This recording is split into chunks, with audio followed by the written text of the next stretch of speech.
Good morning, Paige. Hello, how are you? Good. It's good to see you up and about. How are you feeling after your last little hospitalization?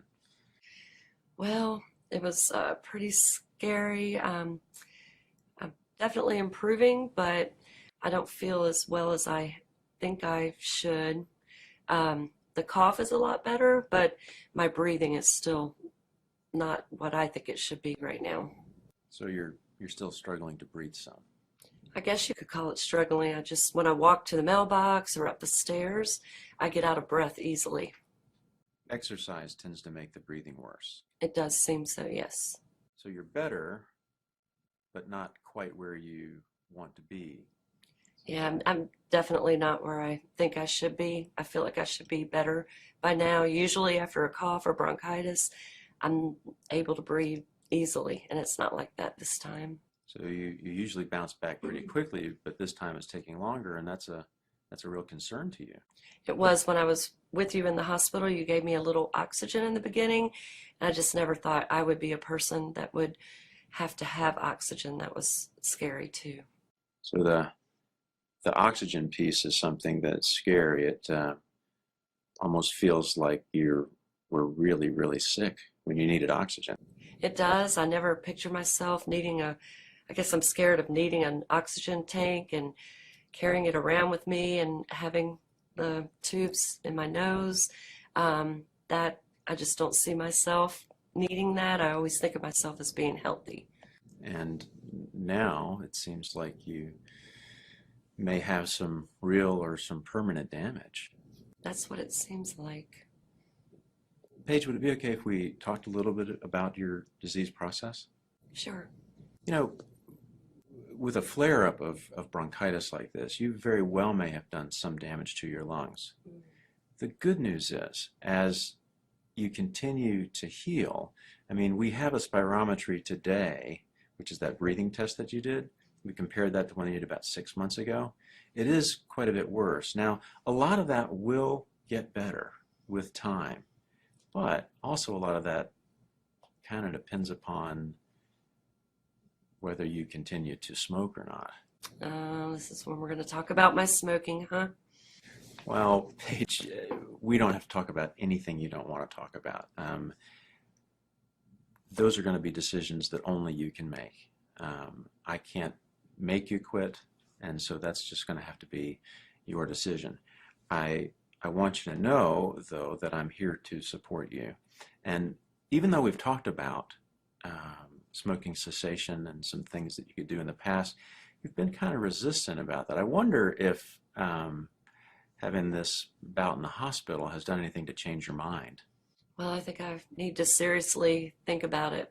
Again, evidently my health is on the line because it was just a really bad experience for me. So, bad experience. Hmm. So if we look down the road, maybe 5, 10 years, and you decided not to quit smoking, what do you think that would look like for you? Probably not good. I would see me not being able to breathe at all. And again, just my biggest fear would be needing oxygen every day, all day. That oxygen is a pretty strong motivator for you, isn't it? Yeah. Yeah. Well, so it sounds like it sounds to me like if you didn't quit smoking, that you feel like your overall health might really be at risk. Yes. Where does that leave you? Then I need to start considering it more seriously than I have in the past if I want a different outcome. If it's okay at this point, Paige, that's great. But let's talk about, if it's okay, what's something called a decision balance. So, and it involves 4 things to think about. It's almost like writing it on a page, but we're going to do it in the air or whatever. Okay. So, what are the good things about smoking that you like if you didn't decide to quit? What are some of the negatives about smoking if you didn't decide to quit? And then if you did quit, what would be some of the good things? And then what would be some of the negative things if you did quit? Okay. So tell me, if you would, what are some of the good things about that you like about smoking if you continued to smoke the way you are? Okay. I like the taste. I like how it feels in my throat. I love the social aspect of it. I have smoking friends, I have non-smoking friends, and just when I'm with my friends that smoke, it is just a lot of fun. It's just something we do, as odd as that sounds. And I love it with my coffee first thing in the morning a lot. So some of the good things are the taste, particularly with coffee, and how it makes you feel. And then it sounds like there's a big social component to smoking for you. There is. Tell me about then what would be some of the negatives if you continued to smoke and didn't quit. My health, that would be the number one. Things that are negative about smoking, the smell in my clothes, my hair, and that it's a lot of people that I surround myself with, it's not socially acceptable anymore. And that does make me uncomfortable. So some of the negative things would be its impact on your health, Right. the smell, clothes, and so forth. And then there's a lot of kind of social pushback. Yes, there is. With cigarette smoking. I see. What else? Well, my husband, Dan, recently stopped smoking. And That's he's, right. yeah, That's he's right. done quite well, but now it seems like he's righteous and I'm an addict. And he says things like, you could just do it if you'll just do it. You know what those cigarettes are going to do to you. Why don't you just stop? I tell him I've stopped 100 times and I'll stop when I'm ready. But that's put a strain on things.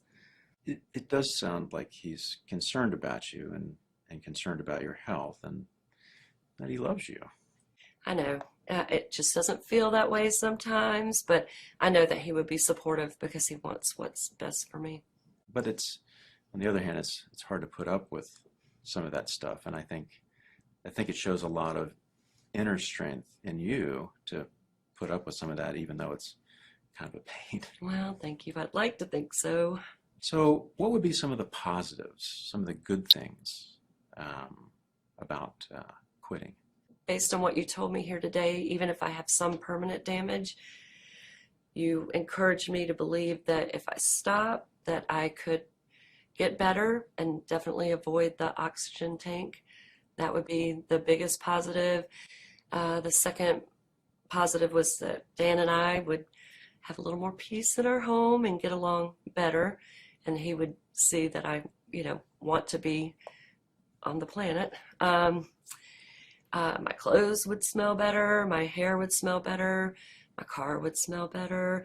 I wouldn't have to worry about, sneaking somewhere when I wanted to smoke and it wasn't socially acceptable in the situation I'm in. So there are a lot of positives.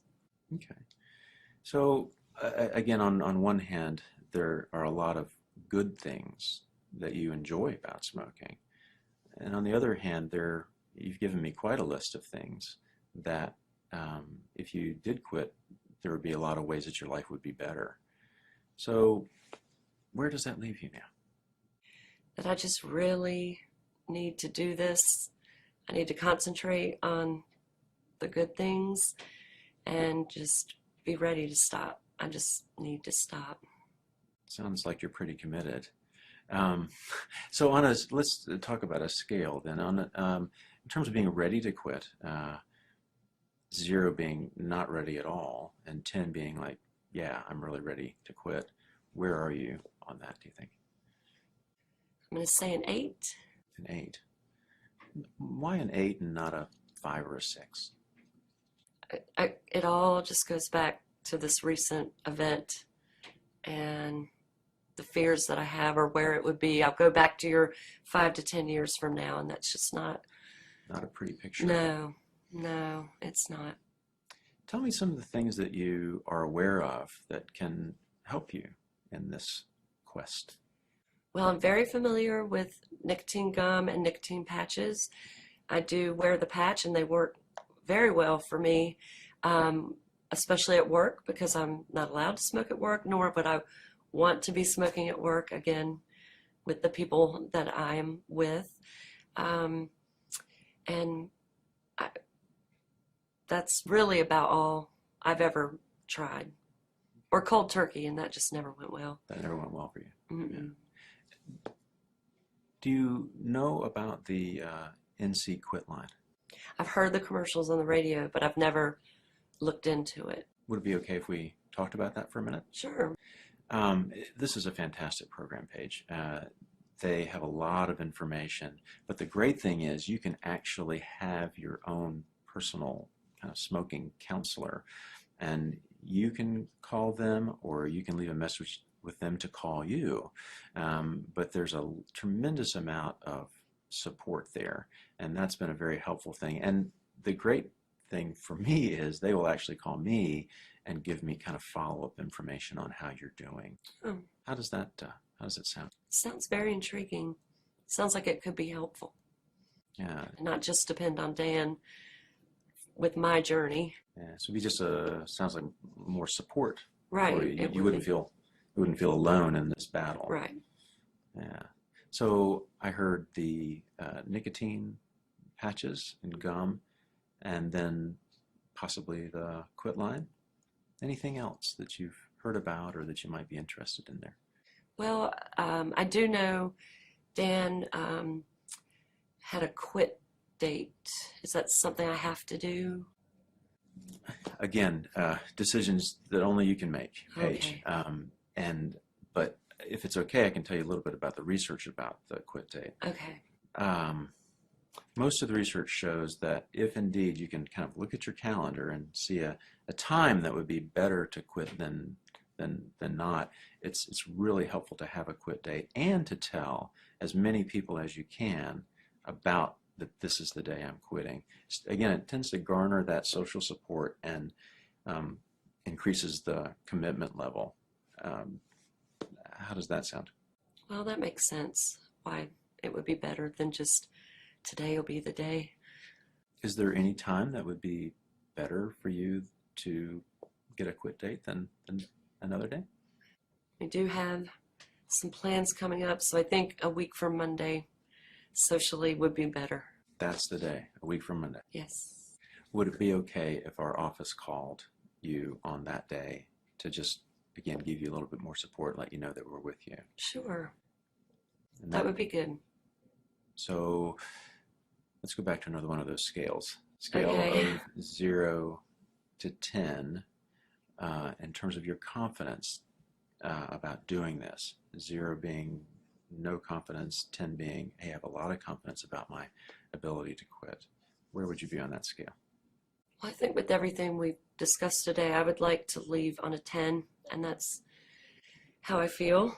That's tremendous. It is. That is tremendous. And it feels good. Good. It feels good. Mm. Feels I like could still be a little wary, but it feels good. yeah, but it feels like you have a plan this time. Mm-hmm. Good. And That's I want to great. feel better. Well, congratulations. I think that's probably the biggest health decision that you could possibly make in your life, I think particularly so. in light of what you've just been through. So Right. I think this is a really good time. And I applaud your courage in doing it. It takes a lot to make this decision. So good for you. Well, thank you. So I will call you. We'll give you some information about the quit line when you leave. You can take care of the patches and gums since they're over the counter. And if it's okay, let's schedule an appointment in 2 to 3 weeks out and get you back and see how things are going.